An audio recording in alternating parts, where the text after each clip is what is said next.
taken? Give Richmond a lot of credit. I thought in the first half, we gave up a lot of easy baskets. I thought we made some adjustments in the second half. We did a better job and didn't give up so many backdoor cuts. It's tough when you play our style and they play their style. It's a difference of styles, and one's gonna win out. I thought in the first half they completely outplayed us in that area, meaning backdoor cuts and everything else. Thought we made some adjustments. Second half we did a better job. The storyline of the game is, we're typically a good free throw shooting team, and for us to leave 13 on the rim is just not characteristic of us. And obviously, give those crowds credit. They won the game, but certainly we didn't try to miss them, and I didn't think.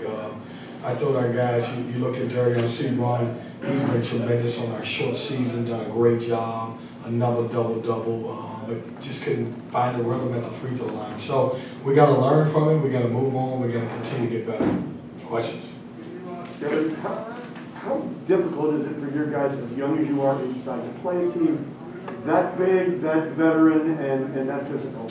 Yeah, it's tough, and listen, I'm going to always protect my guys. So I think EB and Jalen are giving us everything that they can give us. I'm so proud of those guys.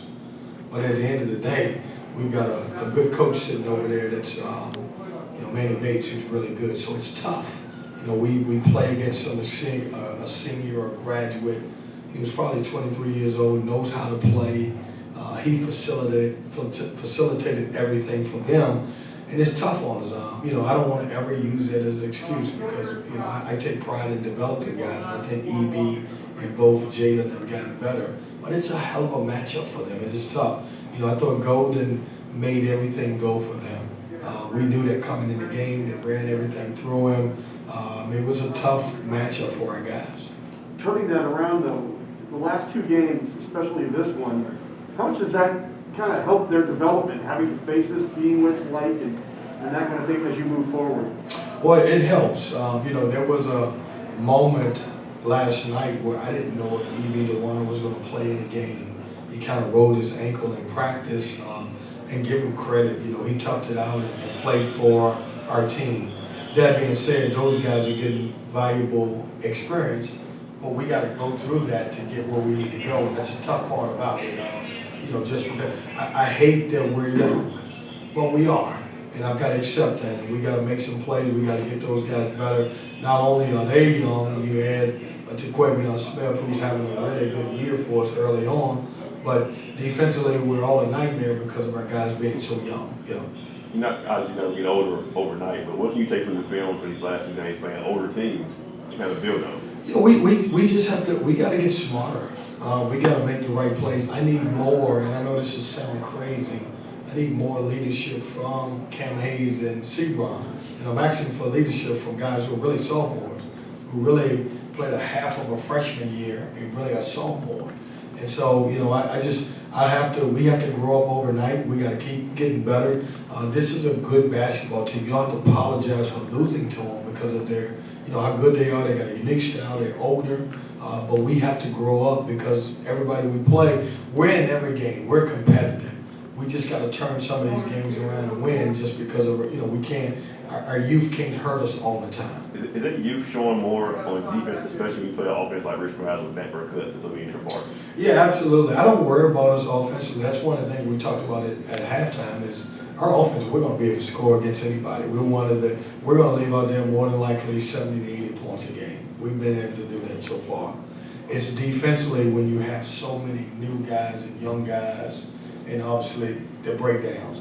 Then you add the fact that Casey missed so much time, so he don't really have a rhythm. He's not playing at the level he can play at.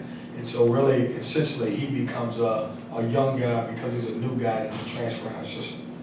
Did you consider pressing at any point tonight? We did, but they do a good job of moving the basketball. We try to pick up full court. I didn't want to trap as much. I wanted to, make sure that we did a good job of finding guys. One of the things we talked about is defending the three-point line. We did. I watched them play against Toledo. There was a segment in Toledo game that they were 8 for 11 during that small segment, and we did a great job. I only made 7 against us. We're young, we're inexperienced. We got to continue to get better. games in practice are only going to help us, and we'll move forward. Kevin, Darion really started asserting himself 12 minutes, I guess, left in the game. You talk about him needing to be a leader and asking him to be a leader. What have you seen from him this season in his growth? Jamie, what I'm asking for him is to be a leader is a little bit more vocal. And that's not who Cam Hayes and Darion are. Darion's a leader by how hard he plays and competes and everything else. But you can tell that each team takes on an identity. And when you need a big basket, so far, he's been that guy that provides the big basket for us, whether it's an offensive rebound, whether it's a drive to the hole. I thought they did a good job early in the first half, and we made some adjustments in the way we changed our screens, and he was able to get down the hill. But you're seeing a player who's growing up right in front of our eyes. I'm still going to ask those guys for more because it's crazy. Usually you would have an older guard that can do that. Well, my older guards are sophomores, and so you got sophomores talking to freshmen, and freshmen talking to sophomores, and it's not always the greatest format. You guys were able to get them in the magic numbers with the penalty and bonus very early, like 10 minutes left.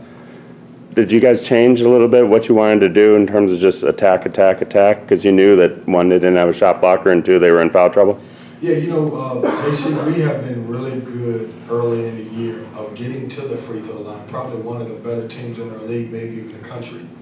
We just usually make them.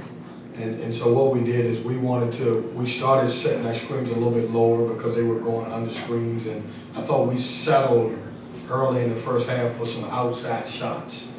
We decided to drive it a little bit more. I thought T got in the paint. I thought certainly we played through Jericho for a while, and then also Sebron was effective, and it changed the outlook of the game. And we had our opportunities, even down to the end of the game. If we make a couple of those free throws at the end, it's a different game.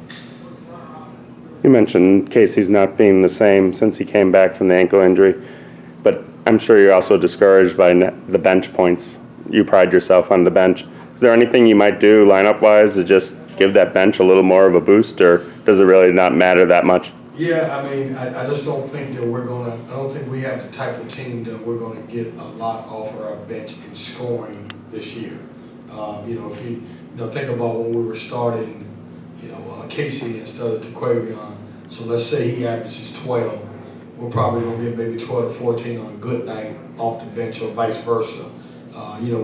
Most of our players, the offensive-minded players that we have are starting the game. We're trying to get our best players on the floor right away, and so we're probably not going to have a lot of bench scoring, but I would love to get some every now and then. The size and experience you've seen the last 2 weeks with Purdue and now Richmond, a lot of teams in the ACC won't have, but these two teams have experience and size. What do you kind of take from these two games? Yeah, you guys understand this because you follow us all the time. Those are probably two of the veteran teams that we're going to play, two of the bigger guys that we're going to play, two of the most unique guys that we're going to play. But it'll help us. Hopefully in a couple weeks, 3-4 weeks, when we get really into ACC play, EB and Jalen have both got experience where they understand that they can play against anybody in our league. And those guys are different. I don't know that there's another guy in our league that passes the ball as well as Golden. There's certainly not a guy in our league that is big and is strong and as physical as the two guys from Purdue. Our league has some really good players, but those three guys are very unique in their own way. Coach, just curious, not anything related to your team specifically, but it seems like around the country, we go back like last year, and COVID is rearing its ugly head again. You have any concerns moving forward about scheduling and rescheduling, cancellation of games, stuff like that? Yeah, Jonas, I am majorly concerned. I'm afraid because our guys lost so much basketball last year, and we just didn't get the opportunity. And I'm going to encourage everybody to continue to get their shots, get their boosters, and if you don't, obviously try to wear your mask. It's a tough time right now because we have the new variant going around, and then there's the flu, and so a lot of this stuff we can't control. But I am concerned. Right now we're fortunate enough to be playing, but every time I pick up my phone, somebody else is not playing. and I'm scared. I want our guys to continue to play. I want our guys to continue to have the opportunity to play.